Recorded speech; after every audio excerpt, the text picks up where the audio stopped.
салом субҳиёни азиз, шуморо бо хабарҳои ин соат дар нашри мустақим ман Лайли Назарзода шинос мекунам. шумо метавонед моро ҳамзамон тариқи видеоӣ дар платформаҳои хабарии агентии низ дида бошед.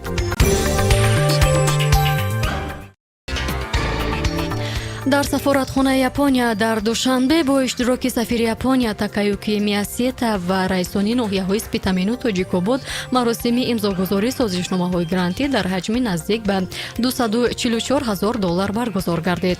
интизор меравад ки дар доираи барнома оид ба кӯмаки бебозгашт ва амнияти башардостона барои доираи зиёди сокинони Тоҷикистон Япония лоиҳаи сохтмонии бунгоҳи тиббии маҳаллаи навондари ноҳияи Спитамин ва оғози корҳои сохтмонии бинои шуъбаи сироятшиносӣ шифохонаи марказии Тоҷикободро маблағ гузорӣ мекунад.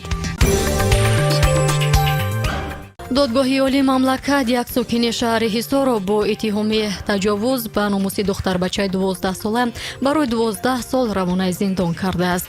тавре баъзия плюс аз фонди ҷамъияти ташаббуси ҳуқуқӣ пешбарандаи тафтишоти қазияи духтари ноболиғ хабар доданд, ҷабр дида дар пай ин ҳодиса тифл таваллуд кардааст.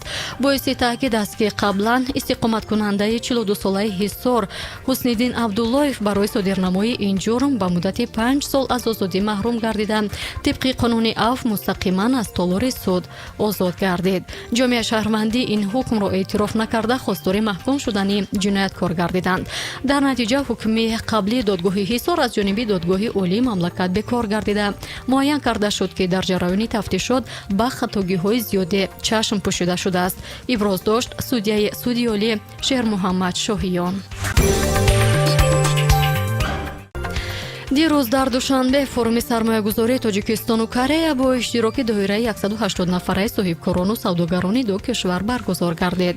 ҳадафи ин чорабинӣ шиносои сармоягузорони Корея бо иқлими сармоягузоришаванда ва имкониятҳои Тоҷикистон, инчунин барқарорнамоии муносибатҳои соҳавии Тоҷикистону Корея ва ташкилу сохтмони корхонаҳои истеҳсолии саноатӣ ду кишвар гуфта мешавад. дар доираи форуми мазкур вохӯрии дуҷонибаи формати B2B ташкил карда шуд. рӯзҳои 23 ва 24 ноябр бошад ҳайати кории соҳибкорони ҷумҳурии Корея аз корхонаҳои истеҳсолию саноатии шаҳри Душанбе ва вилояти Хатлон боздид ба амал овард. намояндагони Тоҷикистон дар 20-умин намоишгоҳи байналмилалии таҷҳизоти гармхонаҳо, кишоварзӣ ва чорбодорӣ Гроутиш 2021 дар Анталия ширкат мекунанд. ба Анталия намояндагони зиёда аз 600 ширкат аз 40 кишвари ҷаҳон ва даҳо ҳазор меҳмонон аз кишварҳои ҷаҳон омаданд. дар доираи намоиш дар бораи масъалаҳои боғу тогдорӣ ва хоҷагии деҳот семинару маҷлисҳо гузаронида мешавад. чорабинии мазкур то 27 ноябр идома хоҳад ёфт.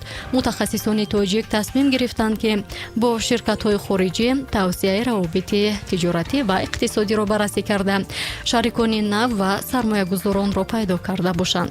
ба роҳ мондани содироти молу маҳсулот, ошноӣ бо технологияҳои навтарини ҷаҳонӣ дар соҳаи кишоварзӣ низ як масъалаи мубрам барои Тоҷикистон гуфта шуд. дар душанбе фестивали байналмилалии кӯдакону наврасони эҷодкории кишварҳои иттиҳоди давлатҳои мустақил баргузор мегардад. баргузории ин чорабинӣ ки аз 6 то 10 декабр идома меёбад, дар доираи эълони душанбе пойтахти фарҳангии иттиҳод дар назар дошта шудааст. барои баргузории фестивали кӯдакону наврасон 200,000 сомонӣ маблағ ҷудо гардидааст. фестивали мазкур ба самти тақвияти дӯстии миёни кӯдакону наврасони кишварҳои иттиҳоди давлатҳои мустақил, омӯзиш ва эҳтиром ба таърих, фарҳанг, адабиёт ва эҷодиёти кишварҳои ҳамдигар равона карда шудааст. ҳадаф аз ин чорабинӣ рушди маҳорати мусиқавӣ ва бадеии насли навраси кишварҳои иттиҳоди давлатҳои мустақил гуфта мешавад.